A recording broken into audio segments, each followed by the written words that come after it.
Good afternoon everyone. आज का जो टॉपिक है इस वीडियो का, उसके अंदर अपन एक टॉपिक डिस्कस करने वाले हैं कि कॉर्पोरेट एंड अदर लॉज का जो आपका पेपर नंबर 2 है, उसमें ओल्ड सिलेबस के कंपैरिजन में न्यू सिलेबस में क्या क्या चेंजेस हुए हैं। तो अपन फटाफट एक छोटा सा इसके ऊपर डिस्कशन कर लेते हैं और ये कंसीडर कर लेते हैं कि अपने कौन कौन से चैप्टर्स में चेंजेस हुए हैं और कौन कौन से चैप्टर्स पुराने और नए सिलेबस में सेम है। तो देखो, ओल्ड सिलेबस का पहले अपन डिस्कशन करते हैं। ओल्ड सिलेबस जो इंटर के अंदर हुआ करता था कॉर्पोरेट एंड अदर लॉस का, वो दो भागों में डिवाइडेड था, पार्ट ए और पार्ट बी।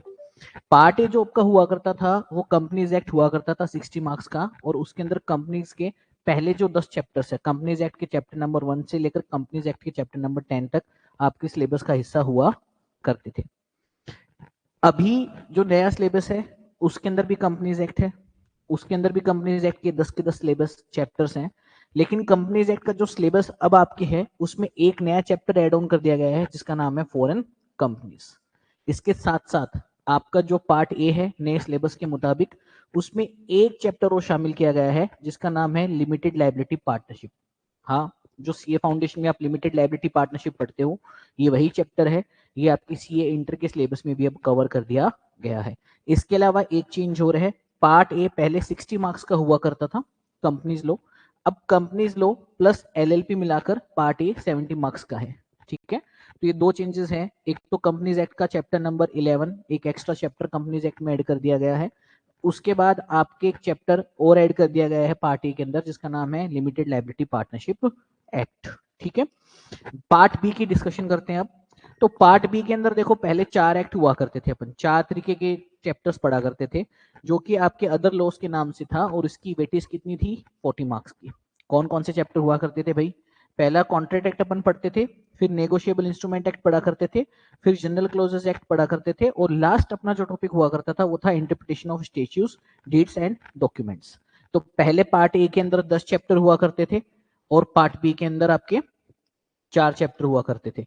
तो ऐसे अगर ओल्ड सिलेबस की बात करें तो 14 चैप्टर्स आपके हुआ करते थे, जिसमें पार्ट ए 60 मार्क्स का था कंपनीज एक्ट का चैप्टर नंबर 1 से लेकर चैप्टर नंबर 10 तक, और पार्ट बी 40 मार्क्स का था जिसमें 4 अदर एक्ट्स अपन पढ़ा करते थे, अदर लॉस के नाम से आपका टॉपिक हुआ करता था।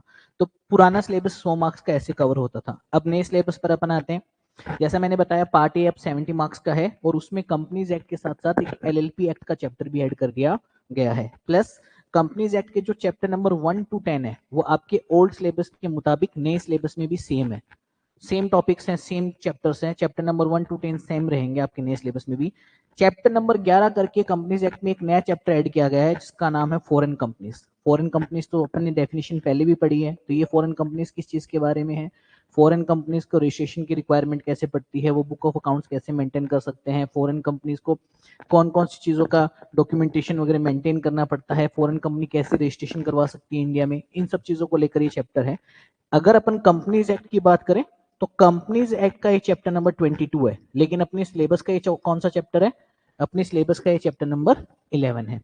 उसके बाद अगला जो बात करते हैं अपन, एक चैप्टर और ऐड किया गया है पार्ट ए के अंदर जिसका नाम है लिमिटेड लायबिलिटी पार्टनरशिप एक्ट। जो सीए फाउंडेशन में आप लिमिटेड लायबिलिटी पार्टनरशिप एक्ट पढ़ते थे वही यहाँ पर भी कवर किया गया है। तो चैप्टर नंबर 1 to 11 तो कंपनीज एक्ट में हो गए आपके, और चैप्टर नंबर 12 आपका हो गया लिमिटेड लायबिलिटी पार्टनरशिप एक्ट। तो पार्ट ए में पहले 10 चैप्टर हुआ करते थे, अब कितने हो गए टोटल? 12 चैप्टर्स हो गए आपके, 12 चैप्टर्स का सिलेबस हो गया अब आपका। उसके बाद अगर अपन बात करें अदर लॉज की, तो अदर लॉज में देखो बच्चों, 3 चैप्टर्स है आपके, 13, 14 और 15। मतलब पहले पार्ट में 12 चैप्टर्स कवर हो गए, अदर लॉज में आपके 3 चैप्टर्स रहेंगे।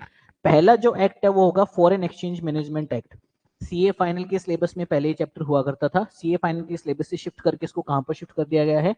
सीए इंटर में। 30 मार्क्स का आपका ये टोटल तीनों चैप्टर्स का वेटेज रहेगा। उसमें पहला चैप्टर कौन सा है? FEMA, foreign exchange management act. दूसरा और तीसरा जो चैप्टर आपका पार्ट बी का है वो सेम है जो आपके पहले वाले सिलेबस में हुआ करते थे, general clauses act and interpretation of statutes, deeds and documents. Contract हटा दिया गया है, नेगोशिएबल इंस्ट्रूमेंट एक्ट हटा दिया गया है। तो कॉन्ट्रैक्ट और नेगोशिएबल इंस्ट्रूमेंट एक्ट अब आपके नए सिलेबस का हिस्सा नहीं है। बाकी दोनों जो अदर लॉज के चैप्टर्स थे, general clauses act, interpretation of statutes, deeds and documents, वो आपका अब नए सिलेबस का हिस्सा होंगे, रहेंगे। इसके अलावा पार्ट बी के अंदर एक नया चैप्टर ऐड हुआ है जिसका नाम है फॉरेन एक्सचेंज मैनेजमेंट एक्ट। तो आपका ऐसे मिलाकर 100 मार्क्स का ये पेपर रहेगा। अब जो भी नए पुराने बच्चों को नए सिलेबस के हिसाब से एग्जाम देने हैं, या जो भी नए बच्चे नए सिलेबस के हिसाब से पहली बार एग्जाम देंगे, उन्हें ये न्यू सिलेबस वाला पोर्शन ध्यान में रखना है। 70 मार्क्स का वेटेज होगा कंपनी लॉ प्लस एलएलपी का, जिसमें कंपनीज एक्ट की 11 चैप्टर है, चैप्टर नंबर 1 से लेकर चैप्टर नंबर 11 तक, और एलएलपी करके आपका चैप्टर नंबर 12 है। और अदर लॉज का वेटेज होगा 30 मार्क्स का, जिसमें आपके 3 चैप्टर कवर करेंगे, FEMA foreign exchange and management act, उसके बाद अपन पढ़ेंगे जनरल क्लोजेज एक्ट, और फिर उसके बाद तीसरा चैप्टर कौन सा रहेगा दोस्तों, interpretation of statues deeds and documents. और ये सब मिलाकर तीनों चैप्टर कितने मार्क्स के हैं, 30।